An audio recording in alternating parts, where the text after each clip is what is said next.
Now, ito yung summary ng criminal law para malaman mo ano yung composition niya. Articles 1 to 20, these are the principles affecting criminal liability. Articles 21 hanggang 113, ang pinag-uusapan dyan, the provisions on penalties, including criminal and civil liability. Yan ang kanyang content. And Article 114 to 367, felonies defined under different articles. Okay? Now, sir, bakit may felony? Meron pang offense. Meron pang mga misdemeanor. Ano bang ibig sabihin yan? Okay? Tandaan ninyo, bago ito, pagka ang offense mo o ang iyong crime ay against sa revised penal code, at tawag dyan felony. Kapag ka ang iyong crime is against the Republic Act, mga special laws, Act, Executive Order, mga Presidential Decree, ang tawag naman dyan ay offense. Pag ang yun namang crime is more of mga ordinances, ang tawag dyan, misdemeanor. Copy?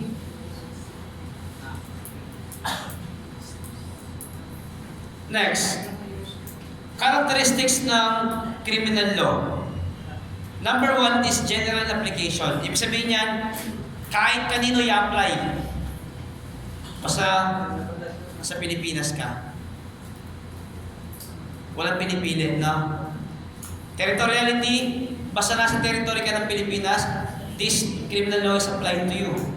Kasama dyan yung mga warship ng Pilipinas. Maliwanag? Kasi ang mga warship ay extension yan ng territory ng Pilipinas. Specific and definite, hindi pwedeng pabago-bago. Nakalagay sa batas, di ba, kung ano yung penalty ng isang krimen? Ito man ay medium to maximum, basta meron niyang specific niyan. Definite. Uniform in application, if it is applied to the poor, it must be applied to the rich one. It must be prospective. Ibig sabihin niya, hindi pwedeng retroactive yan. Yung kakagawa ng batas ngayon, parusahan mo yung action before, hindi pwedeng gano'n. Tama? Kung kailan yan natupad, doon mo yan i-enforce. There must be a penal sanction or punishment. Yan. These are the characteristics ng criminal law. Important theories in criminal law. Yan. I'm telling you kanina pa na dyan pa rin ang uwi ng mga yan. Maybe you're talking about the foundations of criminology, you're talking about law, you're talking about sa correction, sa mga ibang areas natin ng crime. Yan pa pinag-uusapan, theories pa din. Kaya nga mahalagang ma-memorize o maintindihan nyo sila from the heart. Okay? The classical theory, characteristics niya, A, the basis of criminal liability is human free will and purpose is retribution. Diba? Hello? Siyempre, paano mo bibigyan ng liability ang isang tao sa krimen na nagawa niya? Maliban, meron siyang human free will. Kaya meron mala inse, mala prohibita. Tama? At meron mens rea, tsaka mala inse. Copy? For him to be accountable, he must have freedom. Okay? Guilty mind and guilty act dapat siya. Hello? That man is essentially a moral creature with an absolute free will to choose between good and evil, thereby placing more stress upon the effect or result of the felonious act than upon the man, the criminal himself. Diba? Dahil tao daw ay moral creature at meron siyang absolute free will. Alam mo ang iyong ginagawa. May kalayaan ka kung ano man ang iyong gagawin. Pumili ka man ng masama o ng mabuti. Kaya siya ay maaaring maging kriminal. it has endeavored to establish a mechanical and direct proportion between crime and penalty. Diba sabi ko siya kanina, yung trabaho ni Beccaria, yung word na determinate sentence, ayan proportion. Dapat establish kasi dati yung judges overpower nila. Sila din yung nag-determine ng probable cause, nag-trial, at magbibigay ng penalty according sa gusto nila. Sabi niya, there must be certain. Yan. Part yan. Criminal law na yan, ha? Sila pa rin pinag-uusapan dyan. Kaya sabi niya, dapat may mechanical tayo na direct proportion between sa crime tsaka sa penalty kanyang tatanggapin. Can I communicate myself clear, class? And D, there is a scant reward to human element. Scant regard to human element.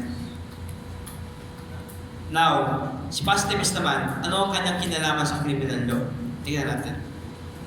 A, that man is subdued occasionally by strange and morbid phenomena which constrain him to do wrong in spite of or contrary to his violation. Kanya? May mga strange and morbid phenomena that constrain him to do wrong. Paano ito? Di ba meron tayong ang tao, may conscience naman tayo, di ba? Tama? At meron tayong sense of right and wrong. Get my point? Likas sa ating mga tao na alam mo yung masama at mabuti. Kasi moral creature tayo Moral people tayo Okay? Ngayon, that crime is essentially a social and natural phenomena, sabi niya. So it is a part ng isang tao, naturally and sociologically, part na ng buhay ng tao yan. It is occurrence talaga. Nagaganap, sabi ng, kaya nga sabi sa inyo, hindi ng biology, may part din ang pag-aaral natin sa positivist ng sociology. Pinag-uusapan na yan.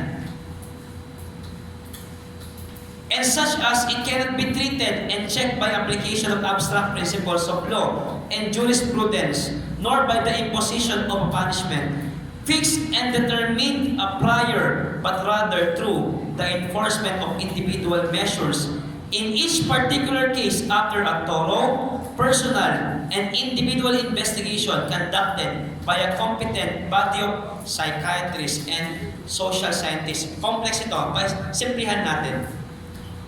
Ang tao daw, ang batas natin, dapat daw yung application niya sa tao ay depende. Kasi dapat daw tingnan mo muna yung tao. I-check mo muna kung ano ba yung nagtitrigger sa kanya. Di ba? Medical model to halos, di ba? Biology, di ba? I-check mo kung anong parte niya ang nagkakos ng kanyang criminality. Pag-usapan mo, dapat merong competent na psychiatrist o social scientist na pag-aaralan yung tao. Kaya sabi sa inyo kanina, ang focus na ni positivist yung si criminal na, hindi na yung crime. Ang tao yung kanyang pinag-aaralan para makita niya, maunawaan niya, bakit ba siya naging kriminal? Tapos patawad mo siya according sa law. Kasi ang gusto mo, gamutin mo siya. You get my point? Sir. Kaya ninyo, meron siyang individual measures in each particular case after thorough and personal individual investigation. Pagpunta mo ng juvenile delinquency, principle of positivist pa rin ang meron. Bakit, sir? Pagka juvenile, pagpunta ng DSWD for the intervention program, meron muna siyang gagawing pag-aaral sa juvenile. You will see that on Wednesday. Titignan ng team na ito, team of expert na ito. Merong doktor, merong social worker, merong psychologist, probably psychiatrist, merong educator, etc. Pag-aaralan nila yung bata. Tapos, after niya ng pag-aralan, ano ang nag-cause ng kanyang delinquency? They will come up with what we call intervention program. At ang intervention program na yon, ang gagawin din sa kanya, individualize. Kasi marahil ang naging cause sa kanya is family emotional. Iba naman siguro, poverty. Iba, peer pressure. Yung iba naman, dahil neglected sila, abandoned sila. Kaya nga, doon papasok yung mga individualized na yan. Kaya may touch talaga, pati yung ating juvenile justice system ng positivist theory. Yung mga laws natin, may mga positivist traces yan. Understand, class? Now, felonies and crimes. Crime is also defined as an act committed or omitted in violation of public law, forbidding or commanding it. As I discussed kanina, 2 ways to commit crime: to act in violation of law that was forbidden, and to omit what was commanded by law. Nakunin nyo? Example of commission: act, nanuntok ka, nanakit ka, nanggahasa ka, pumatay ka. Di ba sabi ng batas bawal yun? Pinagbabawal, forbidding. Ginawa mo, may crime ka. Meron mo siyang inuutos, commanding. Hindi mo ginawa, omission, inaction. Sabi ng batas, mag-tax ka. Nag-tax evasion ka. May crime ka. Maliwanag ba yan? Crime is also defined as an act that violates the law of the nation. The nationalistic application, ano yung batas ng bansa, pag binayolate mo, you have crime. You committed crime. You also have felonies. Are acts and omission punishable by the revised penal code? Sabi ko sa inyo kanina, pag RPC ang nilabag mo, felonies ang tawag dyan. And they are committed only through by means of deceit or dolo and fault or culpa. Nasa Article 3 yan ng revised penal code. Deceit or fault. Okay? Intentional talaga yan or pwedeng negligence. Nakunin nyo? Pero ganun pa man, liable pa rin. May crime pa rin o may felony pa rin. Elements of a felony. Ano dapat meron para magkaroon ng felony? Number 1, there must be an act or omission. Siyempre, without action or inaction, walang magiging felony. Number 2, that act or omission must be voluntary.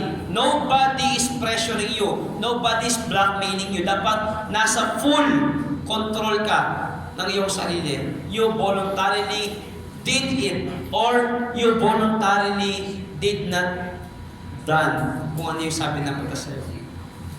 Kasi kung pumatay ka dahil, sabi niya, papatayin ko yung magulang, pwede yung pinatayan. Nawa mo, hindi ka magiging liable. 3, it must be punishable by law.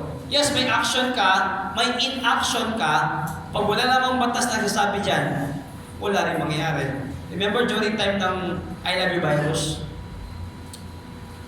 The controversy that made a Filipino young man well known in the world. Pati ang pinaka-secure na military facility sa buong mundo nag-shutdown dahil sa I Love You virus. Nalugi sila ng billions of dollars dahil. Tapos sa Pilipinas, nagdatingan mga CIA, FBI, mga Homeland Security, ang Mossad, nandiyan sila. The world's special forces, inahanap nila. Eh kaso, that time, wala namang batas tungkol doon. Tama? Kung nasaan ngayon yun, balita ko lang, i-plan ni Bill Gates. One of the most successful estudyante yan ng isang computer school sa Philippines. Estudyante pa lang ha. Yung I Love You virus. It must be punishable. Diba? Kung hindi naman siya punishable na batas, there is no felony to speak of. Legal classification of crimes or felonies. As to the manner of crime are committed, by means of dolo or deceit, and by means of culpa or fault. Okay? Foundation siya na o pinag-uusapan niyang mga crimes and felonies. Paano mo sasabi na mayroong crime na na-commit? As to the stage in the commission of crime: attempted, frustrated, consummated. Nag-attempt kang gawin ng krimen. Frustrated, nagawa mo pero hindi mo nakuha yung end goal mo. Consummated, nagawa mo at na-consume mo yung gusto mong gawin.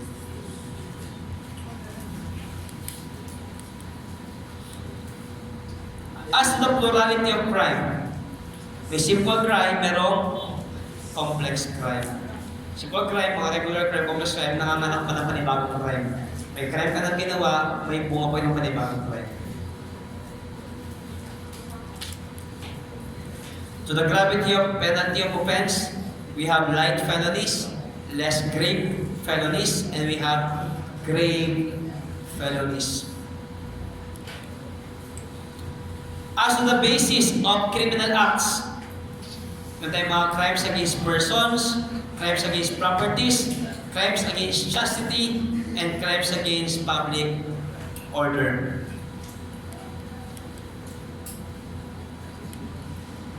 Now, ito yung mga classification ng crime na unique lang sa criminology.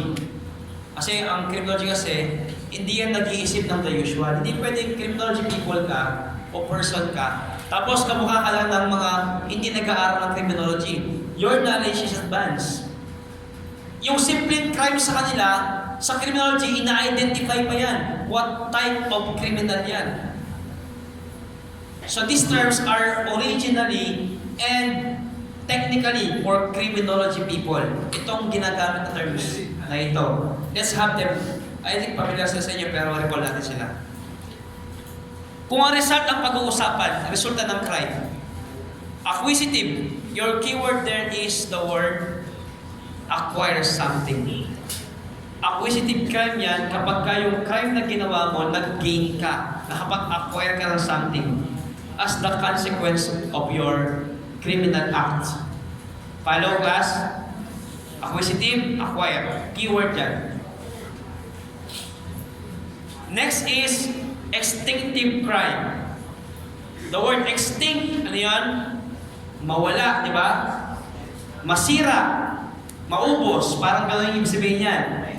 So extinctive crime, the end result ng criminal act mo ay destructive o merong destruction na mangyayari.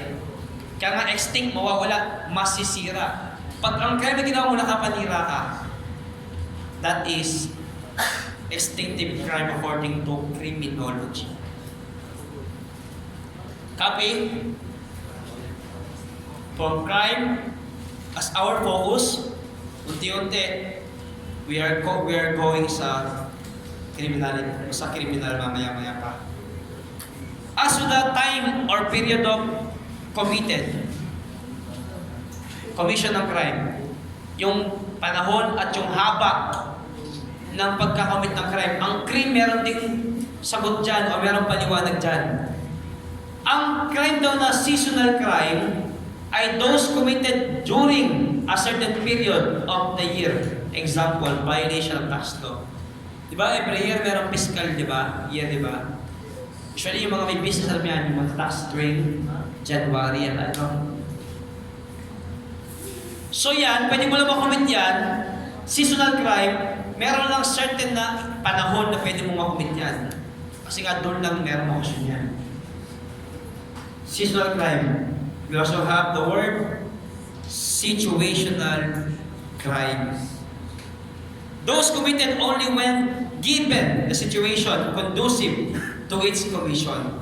Situational, nabigyan na ng pagkakataon. Yung pagkakataon lang na yun ang pinakamaluwag, pinakaakmang panahon para magawa mo yun. Situational, opportunistic, parang gano'n. Simple ito, pero mahirap kasama itong mga to. Para mapait, pero pagkakataon siya, asampangin ka, no? Nanakawan ka. Parang ganun. As to the length of time committed, sa criminology, pati na yung haba ng pagkakomit mo ng crime, binibigyan nila ng tawag yan. Okay? Yung instant crime, those committed in the shortest possible time. Instant ka, di ba? Mabilisan. Pinakamabilis na pwede mong i-commit ang crime na yan. At pag nagawa mo yan, instant crime yan. Tawag ng criminology set. Unique to our field. Letter B, episodal crime. Kung merong instant that was occurred the shortest possible time, we have episodal. The word episode, dyan yan, committed by a series of acts in a lengthy space of time. Kung shortest kanina, lengthy period of time, mahaba at mas marami series na mga ginawa. At nagawa yung crime na yan. As to the place of location of the commission, pati na yung kung saan ginagawa yung krimen, pinag-uusapan ni Criminology yan. Binibigyan ng paliwanag yan. Static crime are those committed in one place only. Static, not moving, no?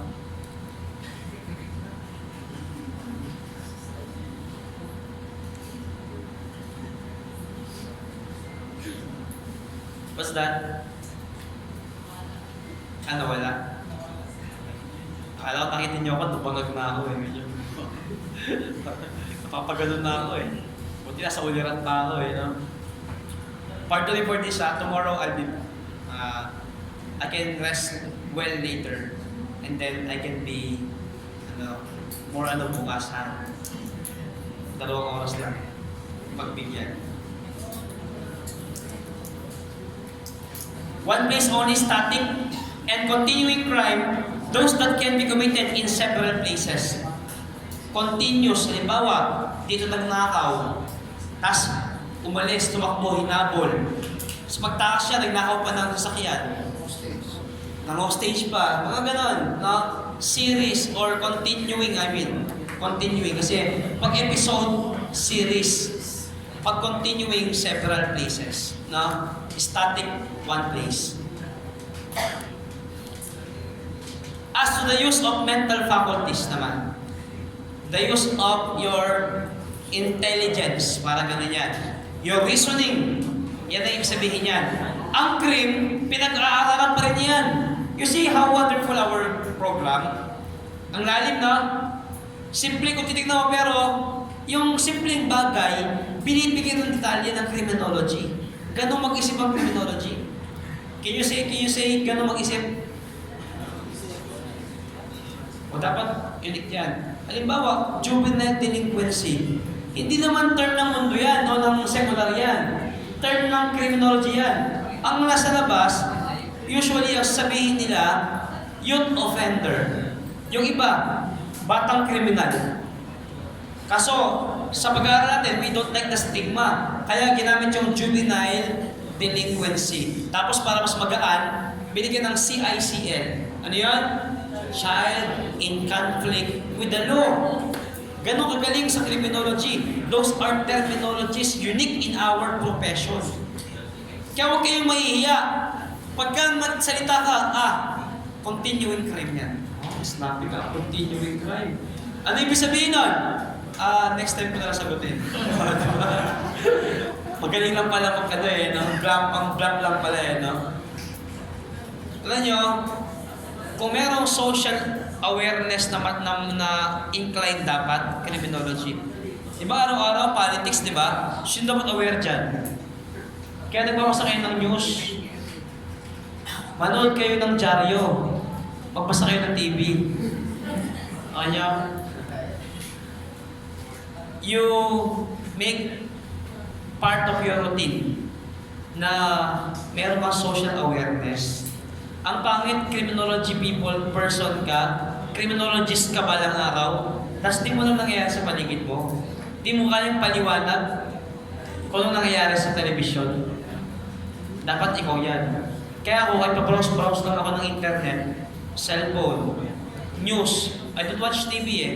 Pero through Facebook, online, YouTube, i-check ko yan. Pagpasok ko ng school, may newspaper dyan, after ko mag-login, babrowse ko newspaper. Tapos alam ko, nangyayari sa paligid ko.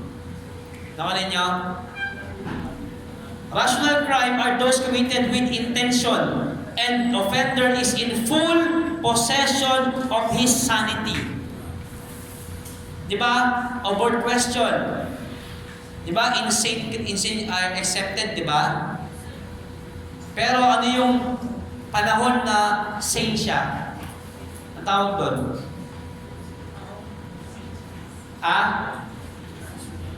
LI.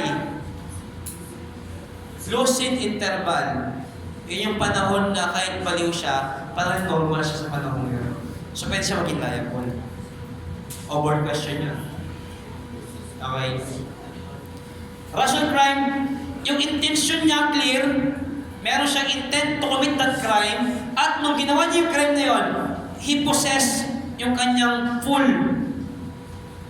katinuan, yung kanyang pag-iisip, kanyang calculations, nandiyan lahat yan. Tawag doon rational crimes. While irrational crimes committed by a person who do not know the nature and quality of his acts on account of the disease of the mind. Dahil siya may problema sa utak, hindi niya talaga alam kung anong ainat na ng kanyang gagawin. Hindi niya alam kung anong magiging bunga. The consequence, hindi niya makalkulit yan. Okay? As to type of offenders, galing ng criminology sa pati yung type ng offender, pinag-uusapan niya o kinaklasify pa niya. O board question lang yan, white and blue collar. Di ba? Lumalabas yan. White collar crimes, those committed by a person of respectability, keyword dyan, of upper socioeconomic class, or in the course of their occupational activities. Pag nag-commit ka ng crime in line of your profession o job, white collar crime. At blue collar crime naman, those committed by ordinary professional criminals to maintain their livelihood. Ordinary criminal lang for the maintenance para mabuhay sila. Isa pang classification dyan namin yung word na professional criminal. Kasi may alos awig ng definition ito mamaya. As to the standard of living, o di mo pag-usapan mo yung criminal, iti-test mo o pag-aaralan pa anong klaseng standard of living meron siya. Kung ang standard of living ng isang criminal is yung kanyang crimes of the upper world, crimes ba ang Amerika meron siyang category, upper class, middle class, at lower class. Those crimes of the upper world are falsification cases lang sila. More on fraud, no? Mga class.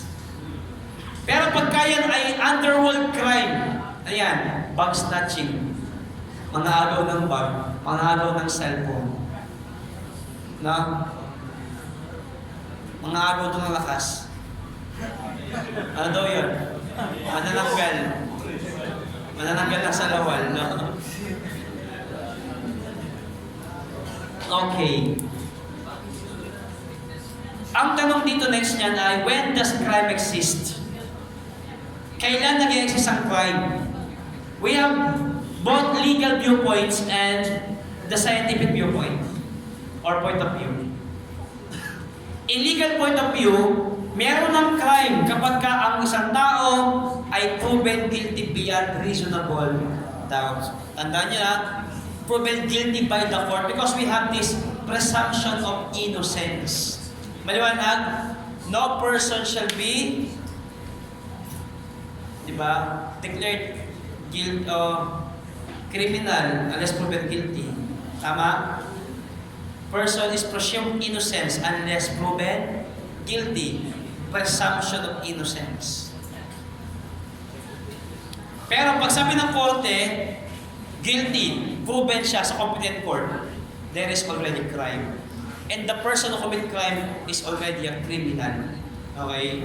O may ba ako, pang-touch lang. There are three types of detainees. Who are the three detainees? Tatanong yan eh. Tatanong sa board exam yan.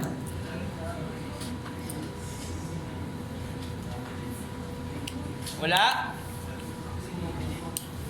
Hindi yun. Prisoner na yan eh.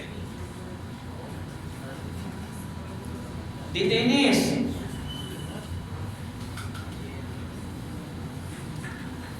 One, under investigation. Under preliminary investigation, detainee. Pangalawa, undergoing trial. Pangatlo, waiting for final judgment. Take note of that.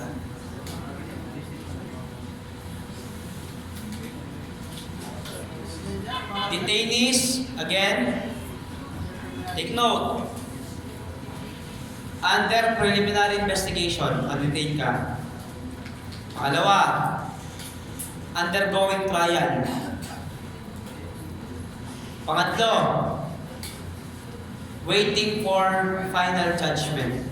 Detainee ka. Maliwanag?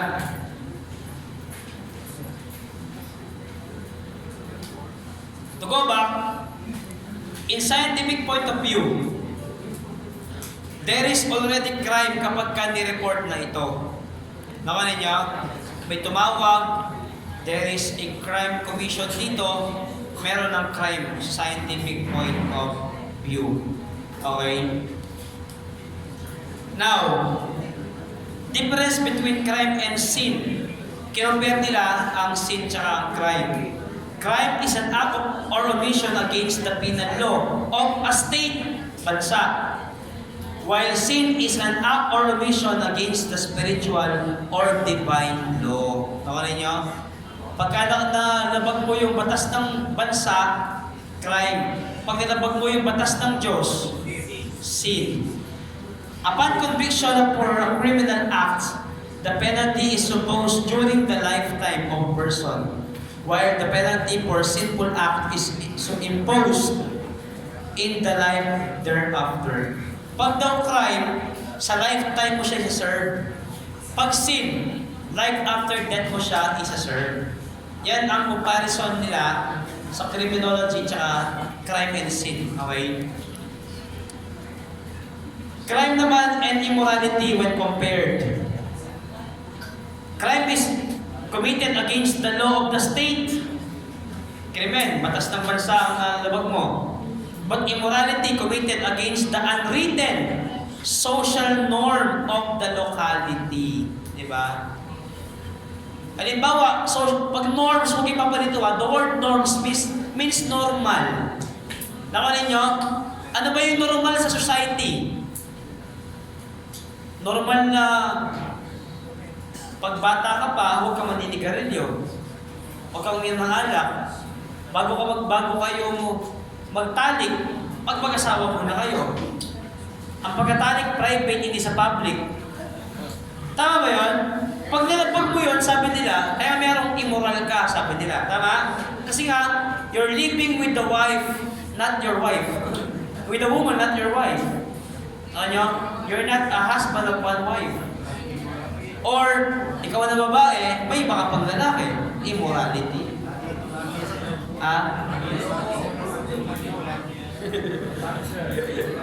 Diba? So, ang immorality against the unwritten. Tandaan niyo mga unwritten rules society.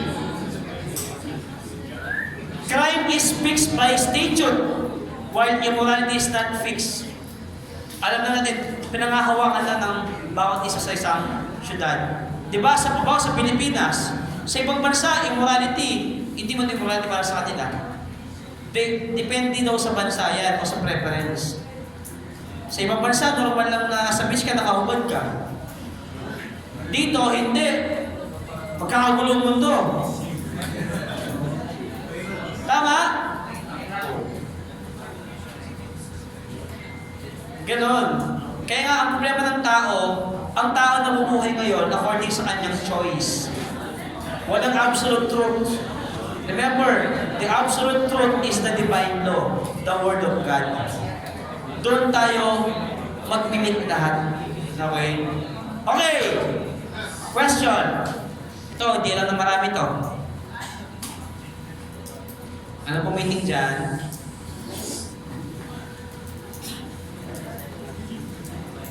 Good afternoon po. Ang question ganito, ito, pakinabang to, benefit to, both sa course ninyo at sa regular natin na buhay. Tandaan ninyo I discuss criminology in a way it will be beneficial in our profession and in our daily lives. Kasi, sabi ko sa inyo kanina, ang sociology, araw-araw magagamit mo. Now, ano ang purpose bakit meron tayong batas? Di ba pwedeng wala na lang batas? Wala na lang rules. Hindi pwede yun.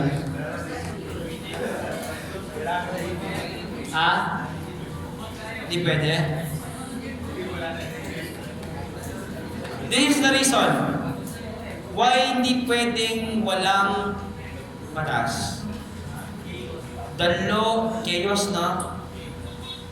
Ang purpose ng batas is to regulate the behavior. Can you say that again? To regulate the behavior of the people. Bakit pag walang batas, yung tama para sa'yo na hindi tama sa akin, magkikiitan tayo. Para sa'yo, normal na pumatay ka ng tao. Sa akin hindi pwede. Normal na magnakaw ka, sa akin hindi pwede. Magkakagulo tayo, wala tayong basihan anong tama at ang mali. Now, ang batas, it will protect us from one another. And it will guide us to live in peace with one another. Halimbawa, according sa kinagisnan mo, sa family mo, sa orientation mo, sa religion mo, pagka nagkanya-kanya tayo ng tama, wala, magkakalabo-labo tayo dito. Ang tawag ni Emil Durkheim doon ay anomy. Board exam question, anomy theory. Anomy means lawlessness, normlessness. O mahalaga yan Inay-emphasize ko sa inyo lahat na mahalaga. Anomy theory, A-N-O-M-I-E, Emil Durkheim. Normlessness, norm. Or lawlessness, pareho yan. Okay? Crime is nationalistic, while immorality is regionalistic. Tama, no? According to region. Sa iba, okay lang ang tawag ito, abortion, no? Pero sa iba, it's not good. Because life begins in the time of conception. Okay? May buhay na ba yun sa tiyan? May buhay na ba yun sa tiyan? Wala. Kailan mo simula pagkapanganak? Hindi Hindi lalaki ang walang buhay yan. Tama? Upon conception, hindi ako buntis Upon conception, life begins. Okay? Next, the study of criminals. Okay, now, after crimes, sa criminals tayo ang focus. In the legal sense, criminal is any person who has been found to have committed a wrongful act in the course of the standard judicial processes. There must be a final verdict of his guilt. Okay? Ang tao daw, legal sense na criminal siya, napatunayan siyang nagkasala, gumawa ng mali na laban sa batas, at dumaan siya sa due process, hearing, trial, at doon siya binigyan ng hatol, verdict, kung siya ay guilty or not guilty. Criminal kung guilty siya. Okay? Pero sa criminological sense, sa atin sa criminology, criminal ka na. Once, already considered a criminal, the moment he committed any anti-social acts. Pag meron ka ng anti-social act sa criminology, criminal ka na. Maliwanag.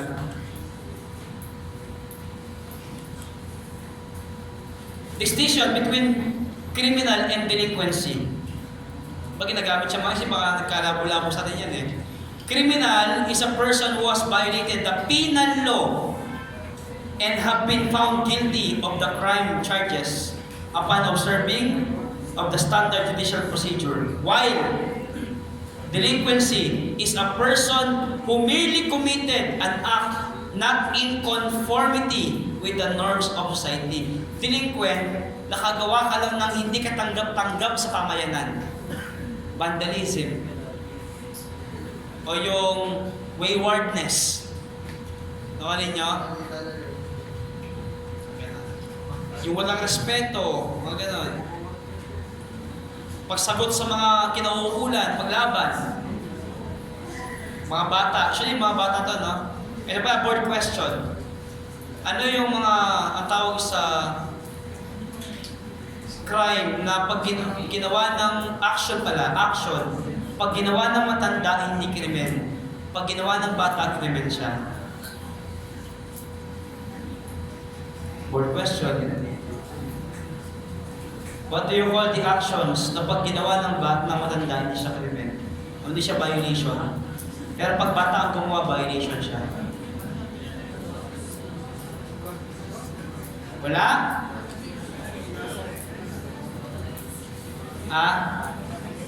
Papalakas? Status offense, very good.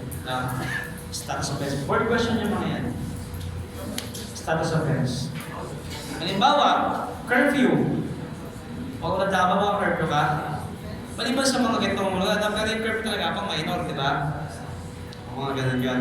Paninigarilyo, pag inunalak, sa bata bawal yun. So, nanda, depende kung mayroong ordinansa. Pero majority, hindi. Status offense. An example, waywardness of children, street corner gang, children out of parental control, school dropouts without justifiable reason. Nakalin nyo? General classifications of criminals. Yan. Sa criminals na kanina, we define the criminological classifications ng crimes. Ngayon naman, general classes o classifications naman ng criminals. Basis of etiology, pinagmulan. Acute criminal, person who violate laws because of the impulse of the moment, fit of passion, or anger or spell of extreme jealousy. Katumbas nito sa Nombroso, ano yung katumbas nito? Criminal passion. Tama? Outburst of emotion. Acute criminals dahil sobrang galit, sobrang selos, nakagawa ng krimen. Chronic criminal, person who acted in consonance with deliberate thinking, such as, yan. May pinag-isipan niya, deliberate, mga chronic yan, no? Pinagplanuhan niya. Yung kanina kasi yung acute, biglaan lang. May nangyari lang, kaya siya naging kriminal, no? Meron siyang pinagselosan, meron nung nagpainit ng kanyang ulo, mga ganun, pagalit, ganun. Pero ang chronic talaga, pinlano niya yan. We have neurotic criminals.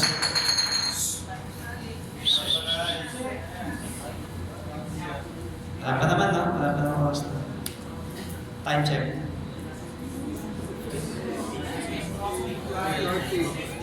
2:15. Agad pa. Are you okay? Are you with me? I'm with you. Okay. A person whose action arise from intra sa loob, basic conflict between the social components of his personality. May pinaglalabanan sa loob mismo. Ay yung mga kleptomania, example yan, mga neurotic criminals yan. Mania means excessive compulsion. Maniac. Yan. Excessive compulsion over material. Yung kleptomania, yung nagnanakaw, hindi mo pigil na magnakaw. Kahit ayaw mo na nagnanakaw ka. Pyromania, Talaga nasusi pagka mayroong apoy, nasisiyahan ka. Kaya you're setting on things on fire. Mga mania, excessive compulsion. Normal criminals naman, person whose psychic organization enables that of normal individual except that they identified himself with criminal prototype. No? Normal lang itong criminal na ito, maliban daw, siya mismo, he identified himself bilang isang criminal.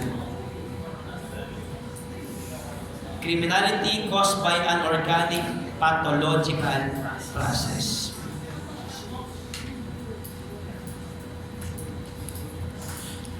On the basis ng behavioral system,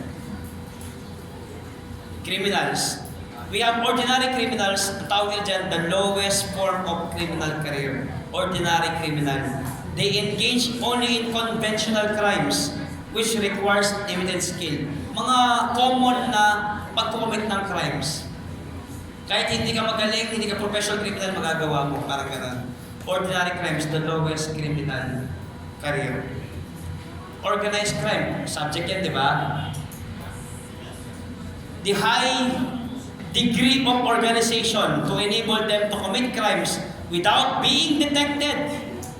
Yan sila kataas, ka-advance, ka-systematic. Okay?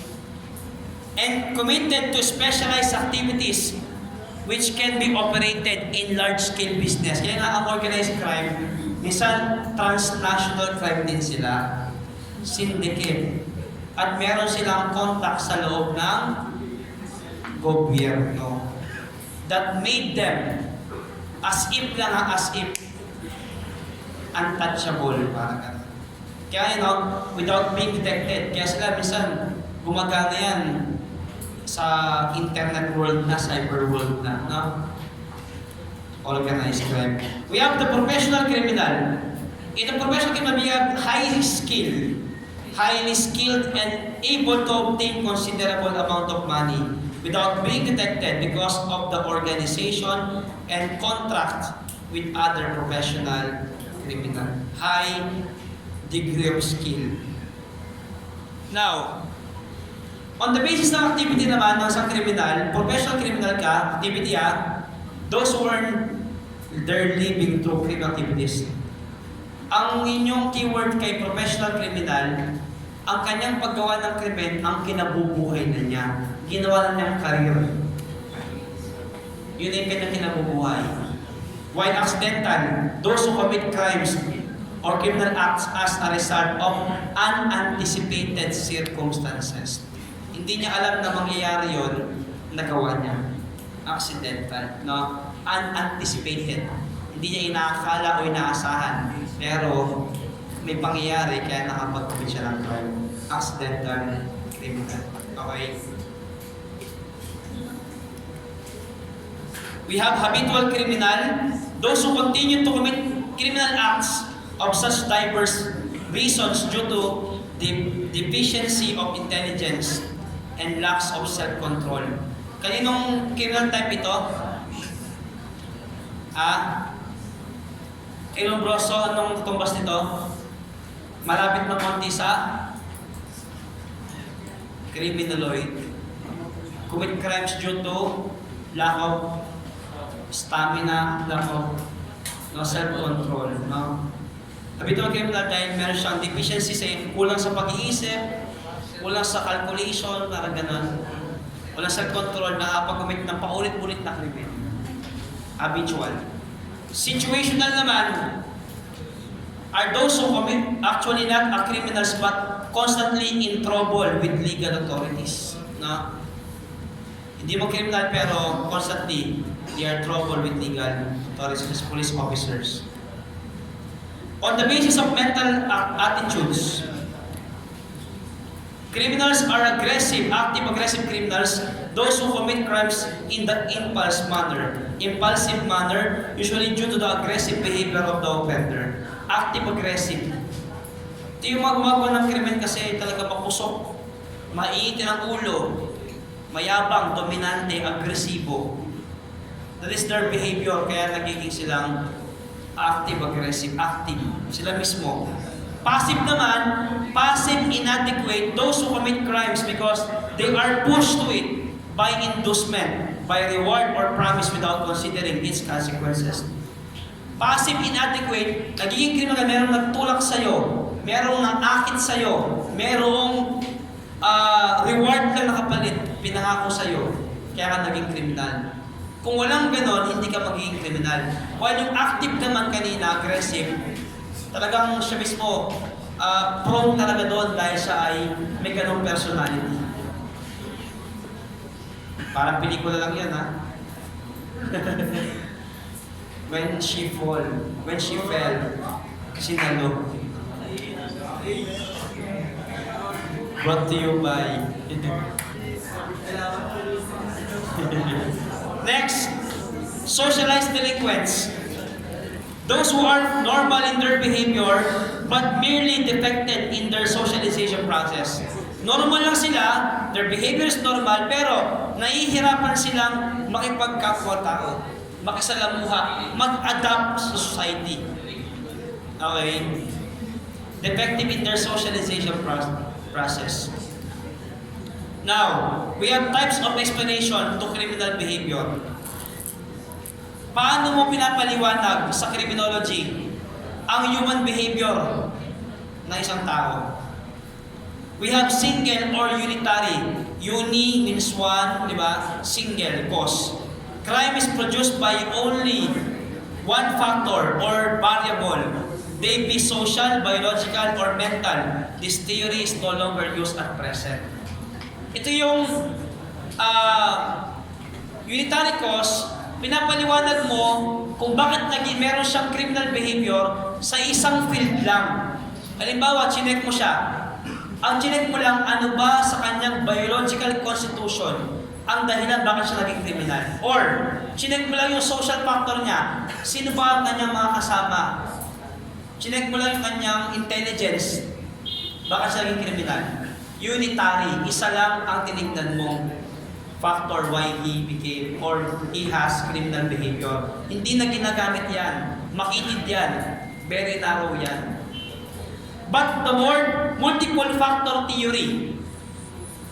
Crime is not a product of a single cause or factor but a combination of several factors.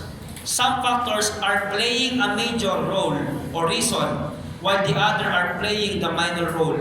This is acceptable theory of causation.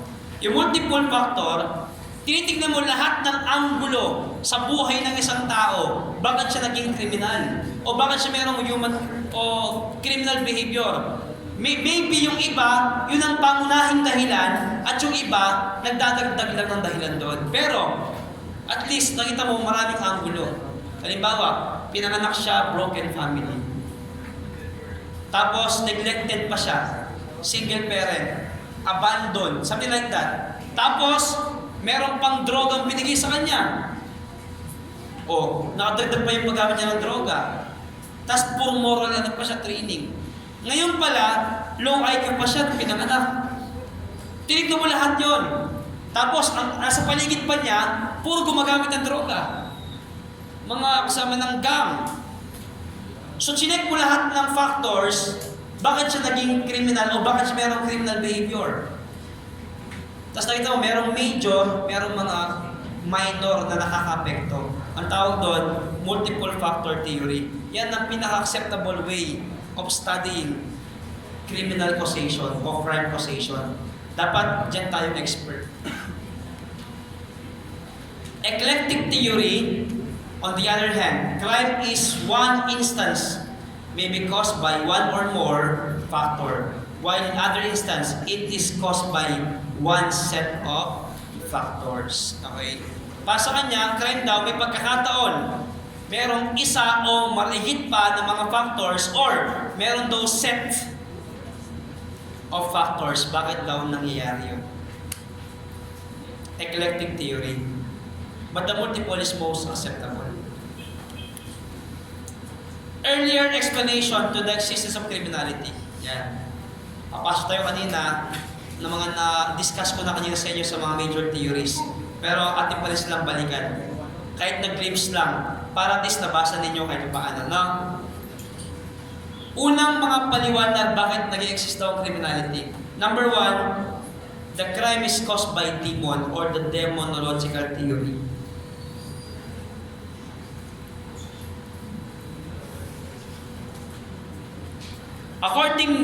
Accordingly, men commit antisocial acts because the demons, spirits, or someone from the other world instructed, forced, or pushed them to do so. This belief is true during the pagan age, when any wrongful act of men is attributed to the will of devils or other supernatural beings. To free men from the evil spirits, people resorted to rituals to drive the evil spirits and to avoid them from being under their influence and control. Nakunin nyo? Kasi pwede siya yung simplified natin. Ang demonology theory is about spirit possession. Na mayroong pula ang tao kasi nga daw is either na-instruct siya, pinuwersa, tinulak siya ng isang spirit being na mula sa ibang mundo, other world. Maybe spiritual world, parang gano'n. Explanation that crime is caused by divine will naman. Men manifest criminal behavior because they are sinful, so God wants to punish them, sabi daw. Okay? Ang tao doon talaga, meron tayong criminal behavior dahil makasalanan tayo. Ang Diyos daw nais tayong parusahan. During the ancient period, criminals are given the rights of sanctuary. Ito may question before sa board exam. Ano daw ang tawag doon sa kriminal nagtago sa isang simbahan? Paglabas mo for a certain period of time, hindi ka na ikukulong. Tawag doon. Yung nare-record yun.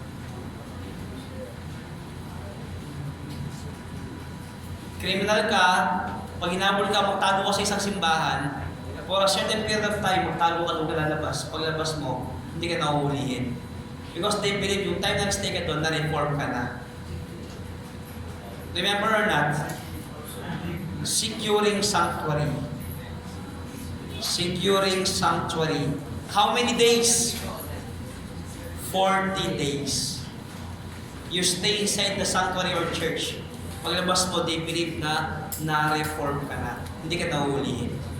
Okay? Nalala ko lang dito. Kaya nga, web technique, pag nadaanan, may naalala, iba to. Maliwanag? Now, they seek refuge in the temples of God, gaya nito. So they will be free from the prosecution punishment. Early American system of prison management does not allow inmates to talk with one another, or prisons are placed in a single cell so as to give them more opportunity to ask for forgiveness from God. You will learn them pag nasa correction na kayo. Yung mga early American system ng kulungan, pinadaanan ko rin to sa CGS. Yung Auburn system, pag-aralan nyo yan i-memorize nyo. Yung Pennsylvania system, mga solitary, tsaka congregate system, laging suki sa board exam yan, lalo sa correction. O, tip na yan pag umaga, tsaka gabi, solitary, meron naman na umaga, workplace, tapos sa gabi, solitary. Auburn, tsaka Pennsylvania. Huwag na huwag niyong kakalimutang basahin yan. Sige, hanggang bukas naman, babatuhin ko kayo ng mga common na lumalabas sa board exam. Basta madaanan ko lang, meron lang mag-hint sa akin na one word, marirecall ko yung mga yan. Sabi nga sa inyo pag nagdi-discuss ako ng ganito, pag nabanggit ko isang word, parang fresh pa sa isip ko. Yung mismo tinik ko ng board exam, pag nakikita ko na lumabas yun. Kaya ginagawa ko, web system, benefit sa inyo, benefit sa akin. Benefit sa inyo, at least nalalaman nyo na ba yung mga lumabas dati, pwede yung review o yung mga malalapit doon, paghahandaan nyo. Sa akin naman, kakadiscuss ko, kakabato ko, hindi ko nakakalimutan. Nakuha ninyo? Next.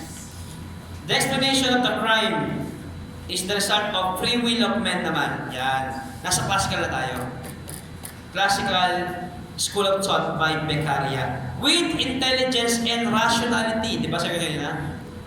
You have the rational mind which control their behavior. Before men do something, commit crimes, they try to determine the amount of pain they will suffer and the amount of pleasure. Ano yan?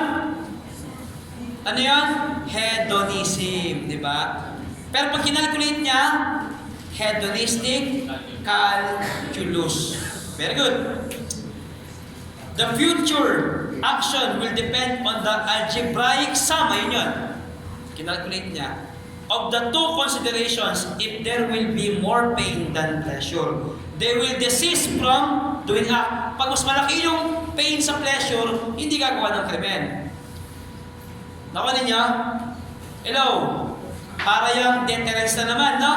Papasok. Pag severe, hello? Can you recall what I discussed? But if pleasure will exceed the pain, halimbawa, kikita ka ng 5 million, makukulong ka ng 3 days. Gagawin mo hindi? Papakulong ka? 3 days na? 5 million? Papakulong ka?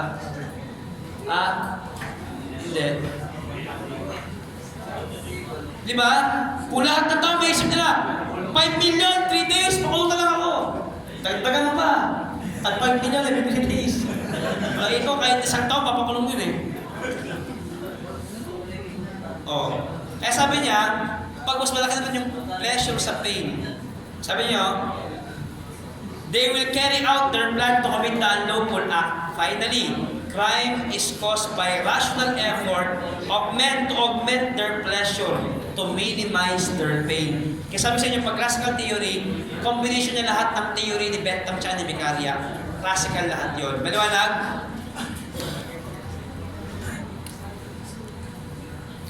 Neoclassical explanation that crime is the result of the free will of men but were committed due to some compelling reasons prevailed. Neoclassical school of thought. Ano to? This explanation accepts that fact that crimes are committed in accordance to the free will of men, extension. But the act of committing crime is modified by some causes that finally prevailed upon the person to commit the crime. These causes are pathology. Sakit. Incompetence. Bata o may sakit, no? Insanity, pagkabaliw. Or any condition that will make it impossible for individual to exercise free will entirely. Dahil may sakit siya, hindi siya competent, insane siya, hindi niya ma-exercise yung free will niya. In the study of legal provisions, this is termed either mitigating and exempting circumstances. I told you kanina, mitigation and exemption are clear na pamana sa atin na neoclassical theory. Kasi nandiyan yan sa batas natin ngayon. Copy? Explanation that individual criminals are born. Yan. Na ay positive school na tayo. Pag mga tao pinag-uusapan, positivist naman. Okay? Cesar Lombroso. According to Cesar Lombroso, who is now considered as the father of modern criminology, criminals are born with some physical characteristics daw. Alin daw yan? That become the causes of crimes. He advanced the following explanation to such causes. Number 1, that there is a distinct born criminal type. Para itong judgmental, no? Oy, ganyan yung mukha mo, criminal ka. Bakit naman, no? Pag panganak siguro, mukha kang criminal, sa kanina lang kita. Diba? Pero, merong study na disprove si Lombroso. Pero, he remained the father of modern criminology. Bakit? Una, siya yung first gumamit ng scientific approach. Pangalawa, kahit sa polygraphy, meron siyang contribution. He was the first one to invent. Ano yung invento niya? The first machine or instrument that is solely for the purpose of deception detection, hydrospimograph. Alala nyo? Yun ang unang instrument for deception detection.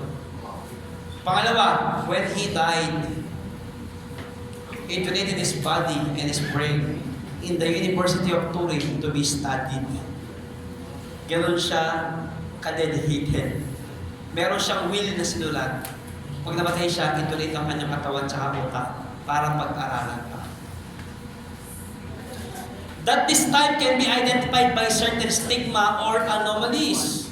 Alin yan? Look at this.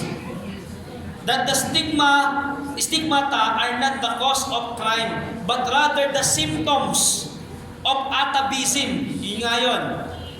Or reversion of his body to his ape-like ancestor. Reversion, throwback. Ito daw mga stigma, yung pictures mong ito na mukhang kriminal, hindi yan ang cause ng crime. Pero yan daw ang simptomas na ikaw ay ikaw daw ay atavist. Throwback ang iyong evolution, devolution. That his atavism and degeneracy, bis na regeneracy, degeneracy, pabaliktad. Nakalin niyo? Pa-improve ito palala. Copy class? Buhay pa kayo? And the person who is born criminal type cannot refrain from committing crime unless he lives under exceptionally favorable circumstances. Now, para sa kanya itong mga criminal types na ito, hindi daw maihinto o pwedeng pigilan sa pag-commit ng crime. Maliban lang, mabuhay sila sa isang exceptional, parang napakagandang favorable na kalagayan. Halimbawa, sobrang ganda ng pamilya, sobrang supportive ng parents, sobrang provided lahat. Yung paligid ay merong social cohesion, parang ganon. Pag exceptional yung kalagayan niya, doon lang siya pwedeng mapigilan sa pag-commit ng crime.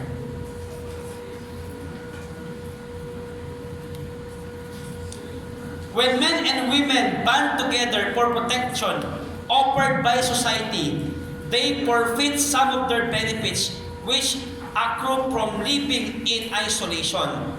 Certain key rights of individuals are inherent in the nature of things and government, which contravenes those rights should be disbanded. Crime disparages the quality of the bond that exists between individuals and society and is therefore an immoral form of behavior. Major principles ni classical school. Ano ba yung pinaka-points niya? Pag sinabari mo yung napakaraming mga ginawa ng classical school, ito yung mga major nilang puntos.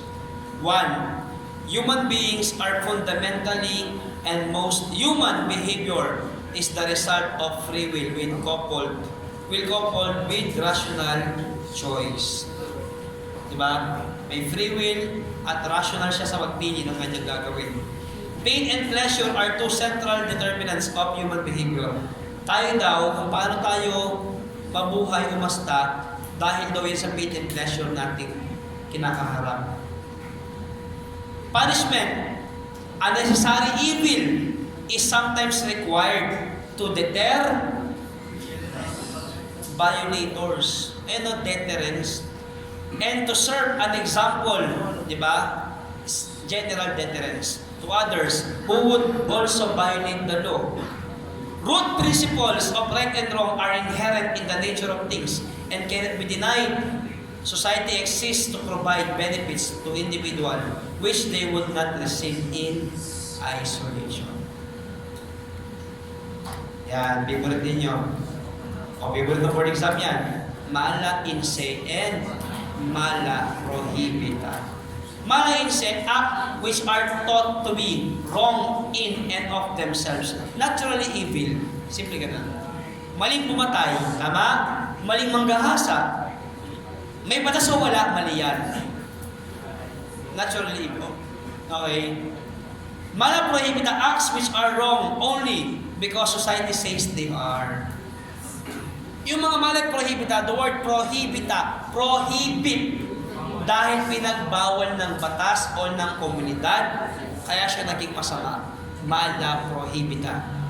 Another inherent, are not inherently bad, hindi masama talaga, but view as wrong simply because they say no. Example, maltreating an oyster. Di ba? Nagiging mali yan kapag kasabi ng syudad, society, ng mga tao o ng batas na mali. Mala prohibita. Prohibit. The demonic era. Since time began, humankind has been preoccupied with the appears to be an ongoing war between good and evil. Noong unang panahon daw, parang they view ang buhay ng tao na pag-aaway, digma na masama't mabuti. Oftentimes, evil has appeared in personal guise, as when the Great Bubonic Plague, also known as the Black Death of Nazi Holocaust, claimed millions of Jewish lives during World War II. Tayo sa Facebook, sa YouTube yan, Bubonic Plague. Grabe, dami namatay, pinakamarami namatay. Kasi nga, demonic era, palagay nila, inisip nila kasi, ano yan, cause ng war between good and evil, parang. Early source of criminal laws. Yan. Saan ba nagmula yung mga unang mga batas na pinaniniwalaan at pinangahawakan ng ating mga ninuno? Time check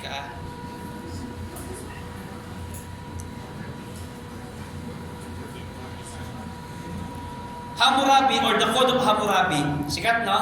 Lumalabas sa board yan, ha? Akala niyo baka boring lang yan, pero part talaga na lumalabas sa mga yan. Sa collection din, lumalabas yan. Tama? Jurisprudence, lumalabas din yan. Kasi code Yan ang mga source, mga nauna. Hammurabi, the king of Babylon, during the 18th century BC, is recognized as the first codifier of laws. It provides the first comprehensive view of the laws in early days. Bakit? The code was carved in stone. The law of talion, the principle of tit for tat. Ano yun? Eye for an eye, tooth for tooth. Appears throughout the code. Parang kanyang pinaka-prevalent na batas, kung anong ginawa mo, gagawin din sa'yo. Ito ang ginawa mo, ito mangyayari sa'yo. Ito inutang mo, ito sisingil sa'yo. Under the principle of the law of talion, the punishment should be the same as the harm inflicted on the victim. Nakuha niyo? Naputol mo yung kamay niya, bigyan mo yung kamay mo. Naputol mo rin. Highlights ng Code of Hammurabi, ito summarized version. Check nyo lang para may idea lang kayo. No need to memorize, just understand and take note of something. Compensation of the victim of robbery by the authorities of the city in which the robbery occurred if the thief was not caught. Galing, no? Sana ganun, no? Nanakawan ka. Hindi nahuli ng gobyerno yung pagnanakaw. Babayaran ng gobyerno sa'yo yung nawala mo. Sana all, no? Hindi nagkaroon sa mga tao, no? Nanakawan ka, okay na. Gobyerno, babayaran naman niya. Patay yung gobyerno sa atin. Hindi niya nakagumpanan. Kasi tungkol ng gobyerno yun, no? To prevent and to suppress, to arrest.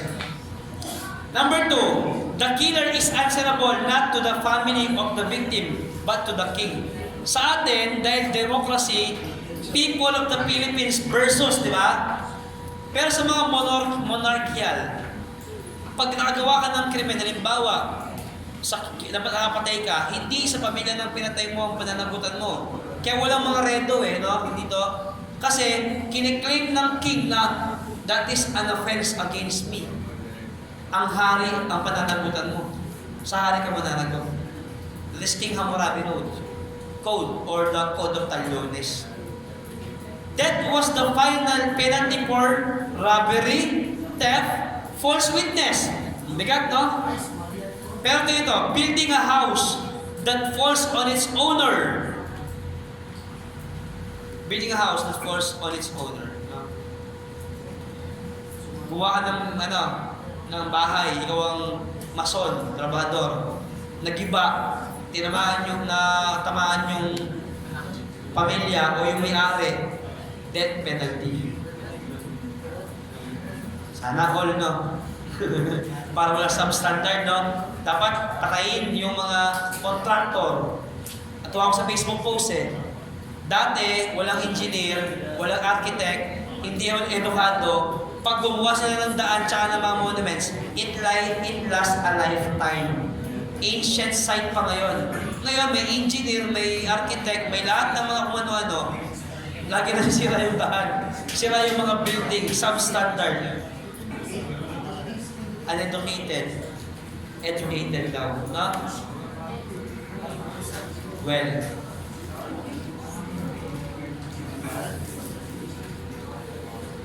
the house should collapse and kill the owner's son.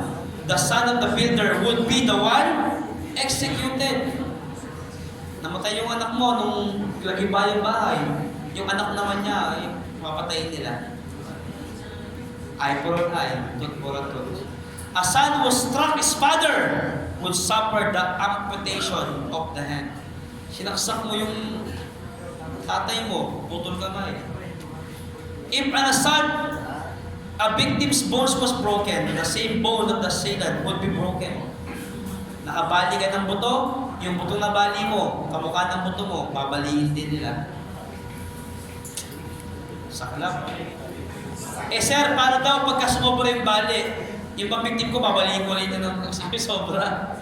Bawo yan no? The Hittites existed about 2 centuries after Hammurabi and eventually conquered Babylon. Sinakop nila ang Babylonia after Hammurabi after 2 centuries. Highlights ng law of the Hittites. Ito sila. Isisi natin.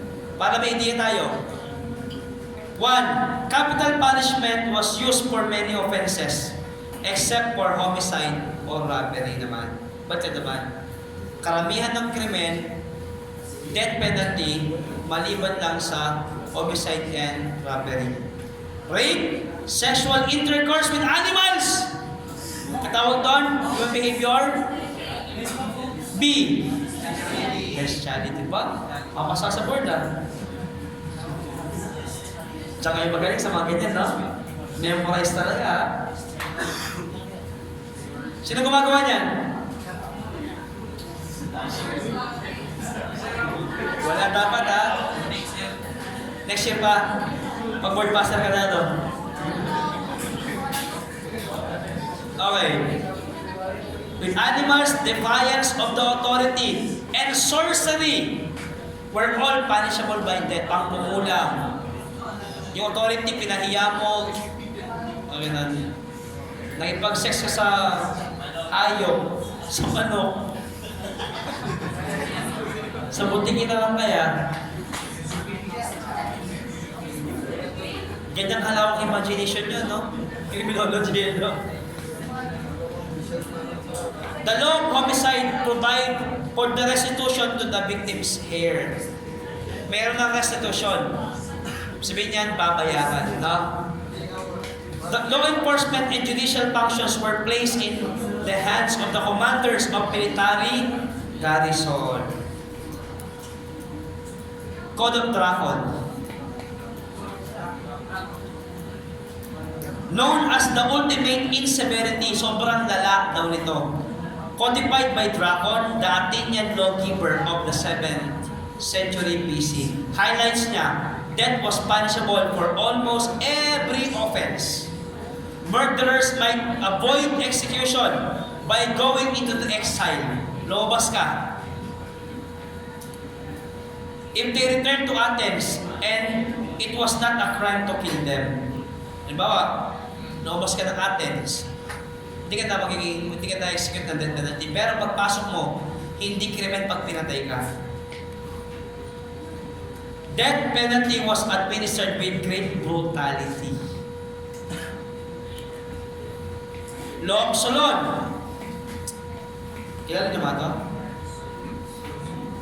Solon was appointed archon and was given legislative power to make law. Solon repealed all the laws of the Code of Dracon, kanina, tinanggal niya, except the law on homicide. Solon was one of the first to see that a lawgiver had to make laws that applied equally to all citizens, and also saw that the law of punishment had to maintain proportionality to the crime committed. Medyo nasiship na ngayon, no? Mula sa mga walang basihan, parang ang higpit, hindi rational ito. Sabi niya, dapat equality. Application sa lahat. Tapos, kung anong ginawa mo, akma ang parusa mo. Maliit, maliit din. Malaki, malaki parusa. Solon.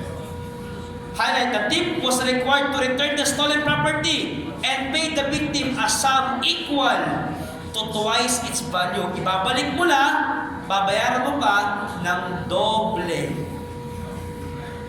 sa value. For the crime of temple robbery, ninakaw sa templo, the penalty was death. For rape of a woman, the penalty was a fine of certain amount.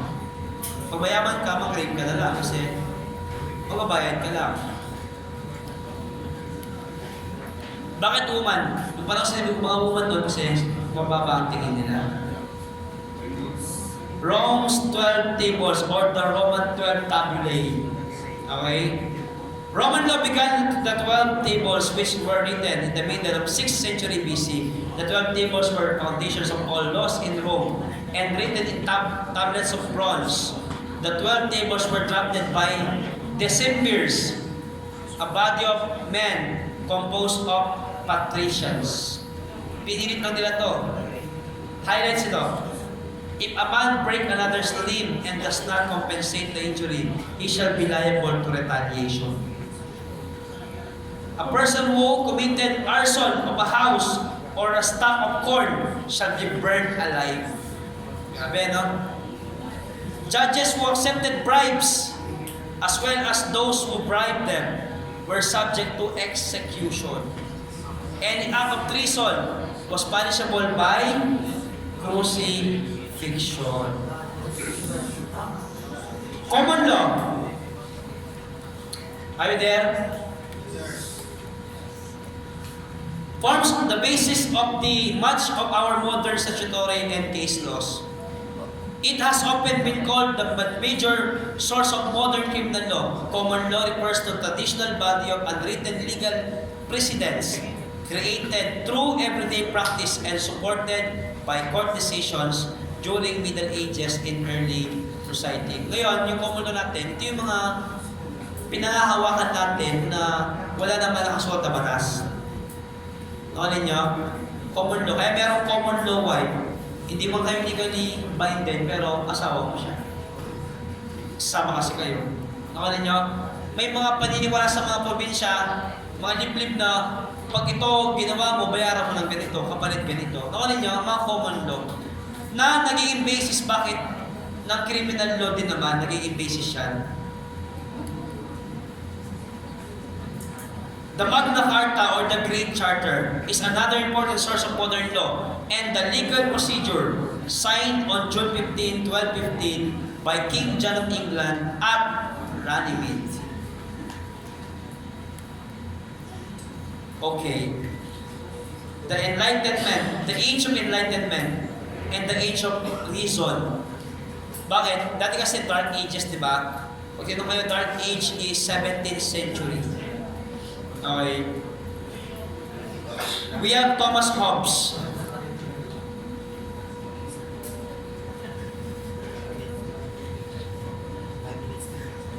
Sige.